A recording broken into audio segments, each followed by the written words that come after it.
सोचो साथ कौन आएगा। बहुत समय पहले की बात है। एक राजा की 4 पत्नियां थीं। वह अपनी चौथी पत्नी से बहुत प्यार करता था और उसकी खूब देखभाल करता। वह उसको सबसे श्रेष्ठ मानता और उसे हमेशा खुश रखता। वह अपनी तीसरी पत्नी से भी प्यार करता था और हमेशा उसे अपने मित्रों को दिखाना चाहता था। हालांकि उसे हमेशा डर था कि वह कभी भी किसी दूसरे इंसान के साथ भाग सकती है। वह अपनी दूसरी पत्नी से भी प्यार करता था। जब भी उसे कोई परेशानी आती तो वह अपनी दूसरे नंबर की पत्नी के पास जाता और वो उसकी समस्या सुलझा देती। वह अपनी पहली पत्नी से प्यार नहीं करता था, जबकि पत्नी उससे बहुत गहरा प्यार करती थी और उसकी खूब देखभाल करती।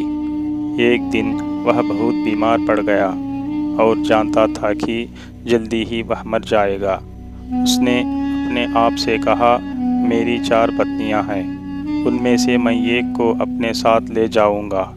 जब मैं मरूं तो वह मरने में मेरा साथ दें। तब उसने चौथी पत्नी से अपने साथ आने को कहा तो वह बोली, नहीं, ऐसा तो हो ही नहीं सकता, और चली गई। अपनी चौथी पत्नी के इन शब्दों ने राजा के दिल को चीर दिया था। वे बहुत दुखी हुए। उसने तीसरी पत्नी से पूछा तो वह बोली कि जिंदगी बहुत अच्छी है यहाँ, जब तुम मरोगे तो मैं दूसरी शादी कर लूँगी। ये सुनकर तो राजा का दिल और भी कमज़ोर हो गया था। उसने दूसरी पत्नी से कहा तो वह बोली, माफ़ कर दो, इस बार मैं तुम्हारी कोई मदद नहीं कर सकती। ज़्यादा से ज़्यादा मैं तुम्हारे दफनाने तक तुम्हारे साथ रह सकती हूँ। अब तक उसका दिल बैठ सा गया और ठंडा पड़ गया।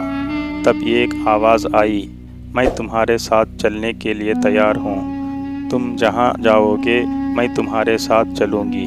उस राजा ने जब देखा तो वह उसकी पहली पत्नी थी। वह बहुत बीमार सी हो गई थी, खाने पीने के अभाव में। वह राजा पश्चाताप के आंसू के साथ बोला, मुझे तुम्हारी अच्छी देखभाल करनी चाहिए थी, जो मैं कर सकता था। दरअसल हम सब की 4 पत्नियां हैं जीवन में। नंबर 1, चौथी पत्नी हमारा शरीर है। हम चाहे जितना सजा लें संवार लें, पर जब हम मरेंगे तो यह हमारा साथ छोड़ देगा। नंबर 2, तीसरी पत्नी है हमारी जमा पूंजी रुतबा। जब हम मरेंगे तो ये दूसरों के पास चले जाएंगे। नंबर 3, दूसरी पत्नी है हमारे दोस्त व रिश्तेदार, चाहे वे कितने भी करीबी क्यों न हो।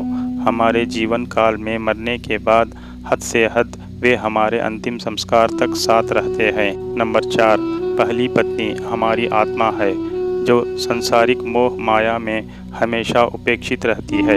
यही वह चीज़ है जो हमारे साथ रहती है जहाँ भी हम जाएं। कुछ देना है तो इसे दो, देखभाल करनी है तो इसकी करो, प्यार करना है तो इससे करो। मिली थी ज़िंदगी किसी के काम आने के लिए, पर वक्त बीत रहा है कागज़ के टुकड़े कमाने के लिए। क्या करेगा इतना पैसा कमाकर, ना कफन में जेब है ना कब्र में अलमारी।